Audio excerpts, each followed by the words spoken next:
오순절이 되어 제자들이 한 곳에 모두 모였습니다. 그때 갑자기 하늘에서 세찬 바람소리 같은 것이 나더니 사람들이 앉아있던 집안을 가득 채웠습니다. 그리고 혀처럼 생긴 불꽃이 사람들 눈앞에 나타났습니다.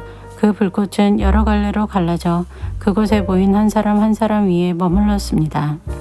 사람들은 다 성령으로 충만해졌습니다. 그리고는 성령께서 말하게 하시는 대로 자기들의 언어와 다른 외국어로 말하기 시작했습니다. 예루살렘에는 세계 각 나라에서 온 경건한 유대인들이 머물고 있었습니다. 이 말소리가 나자 많은 군중들이 모여들었습니다. 그들은 믿는 사람들이 자기네 나라 말로 말하는 것을 듣고는 모두 놀랐습니다. 군중들은 너무나 놀라 이상히 여기며 말했습니다. 보시오, 말을 하는 이 사람들은 모두 갈릴리 사람들이 아닙니까? 그런데 우리가 이 사람들이 저마다 우리가 사는 지방 말을 하는 것을 듣게 되니 이것이 도대체 어찌된 일입니까? 우리는 바데와 메데와 엘람과 메소포타미아와 유대와 갑바도기아와 본도와 아시아와 부르기아와 밤빌리아와 이집트와 구레네에서 가까운 리비아 여러 지방과 로마와 날 때부터 유대인인 사람과 유대교로 개종한 사람과 크레타와 아라비아에서 온 사람들인데 우리는 이 사람들이 하나님께서 행하신 크신 일을 우리말로 말하는 것을 듣고 있습니다. 사람들은 모두 놀라 어리둥절했습니다. 다만 서로 얼굴을 쳐다보며 이게 도대체 어떻게 된 일이지요? 라고 말할 뿐이었습니다. 그러나 사람들 중에는 저 사람들이 술을 너무 많이 마셨다 하며 놀려대는 사람도 있었습니다. 베드로가 11명의 사도와 함께 일어서서 군중을 향해 큰 소리로 말했습니다. 유대 사람들 그리고 예루살렘에 사는 모든 주민 여러분, 이 일을 여러분께 설명해 드리겠습니다. 내가 하는 말에 귀를 기울여 주십시오. 지금은 아침 9시밖에 되지 않았으니 이 사람들은 여러분이 생각하는 것처럼 술에 취한 것이 아닙니다. 오늘 일어난 일은 바로 요엘 예언자가 예언했던 대로 이루어진 것입니다. 하나님께서 이렇게 말씀하셨습니다. 마지막 날에 내가 내 영을 모든 사람에게 부어주겠다.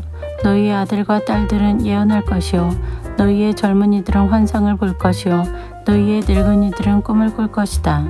그날에 내 남자 종들과 여자 종들에게까지 내 영을 부어주겠다. 그러면 그들은 예언할 것이다. 내가 위로 하늘에서는 기이한 일을, 아래로 땅 위에서는 표적을 보여줄 것이다. 피와 불과 짙은 연기가 일 것이다. 해가 어두워지고 달이 핏빛으로 변할 것이다. 이 일이 일어난 후에 크고 영광스러운 주님의 날이 올 것이다. 그러나 누구든지 주님의 이름을 부르는 사람은 구원을 얻을 것이다. 이스라엘 백성 여러분, 이 말을 명심해서 들으십시오. 나사렛 사람 예수님은 하나님과 같은 권위를 지니신 분이셨습니다. 하나님께서 예수님을 통해 일으키신 기적과 기이한 일과 표적으로 이 사실을 여러분에게 분명히 보여주셨습니다. 그 모든 일은 여러분 가운데서 일어났으므로 여러분 모두가 잘 아실 것입니다. 이 예수님은 여러분에게 넘겨졌고 여러분은 악한 사람들의 손을 빌어 예수님을 십자가에 못 박아 죽였습니다. 이 모든 일을 하나님께서는 이전부터 알고 계셨을 뿐만 아니라 여러분이 행한 일도 하나님께서 오래전에 세워놓으신 계획대로 된 것이었습니다. 하나님께서는 예수님을 다시 살리셨습니다. 죽음의 고통에서 그분을 풀어놓으셨습니다. 그것은 죽음이 예수님을 계속 붙잡아 둘 수 없었기 때문입니다. 다윗이 예수님을 가리켜 말한 것이 있습니다. 나는 내 앞에 계신 주님을 항상 뵙습니다. 주님께서 내 오른편에 계심으로 내게 흔들림이 없습니다. 그러므로 내 마음은 기쁨으로 내 혀는 즐거움으로 가득 차 있습니다.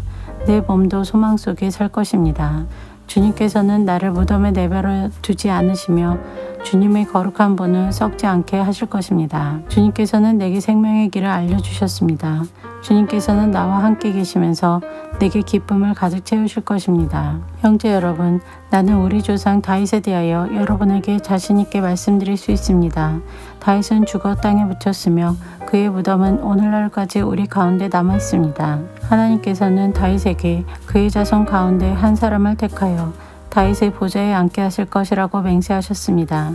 다윗은 예언자여서 하나님께서 맹세로 약속하신 이 내용이 무엇을 가리키는지 잘 알고 있었습니다. 다윗은 이 내용을 미리 알고서 그리스도의 부활에 대해 이렇게 말했습니다. 그분은 무덤에 계속 머물러 있지 않았고 그분의 몸은 썩지 않았다. 이 말씀대로 하나님께서는 예수님을 다시 살리셨습니다.